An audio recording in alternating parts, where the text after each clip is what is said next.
অবস্থা? মাইয়া গোল। বর্তমান সময়ে চাকরি যে দুরবস্থা, এই দুরবস্থার মধ্যে যারা চাকরি-বাকরি করে সংসার চালায় তারাই জানে যে মাস শেষে তাদের কি পরিমাণের খারাপ অবস্থা হয়। আমার এক ভাইয়ের সমস্যাগুলো দিন দিন বাড়ছিল, কারণ উনি আর চাকরি-বাকরি করে সংসার চালাতে পারছিল না। তো চিন্তা করলাম ওনাকে একটা ফুড কোর্টের গাড়ি গিফট করি, এতে উনি ওনার বিজনেসটা রান করতে পারবে। যেই কথা সেই কাজ, খোঁজা শুরু করে দিলাম ফুড কোর্টের গাড়ি, কিন্তু এত বেশি দাম চাচ্ছিল সবাই, আমার মনে হচ্ছিল আমি হয়তোবা পারবো না, আমার সামর্থ্যের বাইরে চলে যাবে। কিন্তু খুঁজতে খুঁজতে আমি এই দোকানটা পাই, যেখানে হচ্ছে ওনারা খুবই রিজনেবল এর মধ্যে আমাকে গাড়িটা মেক করে দেয়।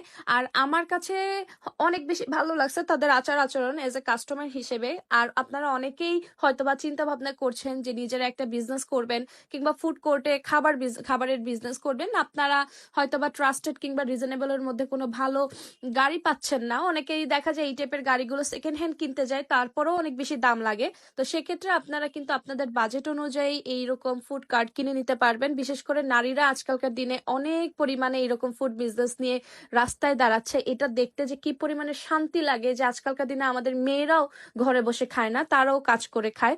তো আজকালকার দিনে যেহেতু এই ফুড কোর্টের বিজনেসটা খুবই পপুলার হয়ে গিয়েছে, তো ফুড কোর্টের জন্য এইরকম একটা গাড়ি খুবই ম্যান্ডেটরি। আমার কাছে ভালো লাগছে তাদের সার্ভিস, আমার কাছে ভালো লাগছে তাদের আচার আচরণ, যার কারণে আমি এইটা ভিডিওটা মেক করলাম। এতে হয়তো বা অনেকের হেল্প হবে। আমি ওনাদের দোকানের অ্যাড্রেস আমার ভিডিওতে অ্যাটাচ করে দিয়েছি, সাথে ফোন নাম্বারও দিয়েছি। এই ফুড কোর্টের গাড়িটা আমি বেসিক্যালি ওই ভাইকে গিফট করি, যেন উনি ওনার বিজনেসটা রান করতে পারে। ভাই, রিজিকের মালিক আল্লাহ, আমরা যতটুকু সাহায্য করতে পারি আমাদের জায়গা থেকে।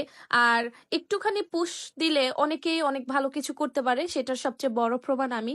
কারণ আমরা সবাই চাই লাইফে কিছু করি, আমাদের যত যাই করি না কেন তার মূল একটাই লক্ষ্য, আমাদের পরিবার যেন ভালো থাকে। তো এর মধ্যে হচ্ছে রোহানের বাবা দুই একবার গিয়ে গাড়িটা দেখে আসছিল এবং কিভাবে মেক করতেছে প্রসেসটাও দেখে আসছে। তার অবশ্যই এই ধরনের কাজকর্ম ভালো লাগে, তাই বলেই হচ্ছে উনি যায়, বুঝে। তো আমি এর আগে একবার গিয়ে জাস্ট গাড়িটা দেখে এসেছিলাম, যখন হচ্ছে অলমোস্ট রেডি হয়ে গেছে, আজকে গাড়িটা ডেলিভারি হয়ে গেল। আর আমি চাইবো যে আপনারা কাজ করেন, আপনারা পরিশ্রম করেন, আপনারা বিজনেস করেন।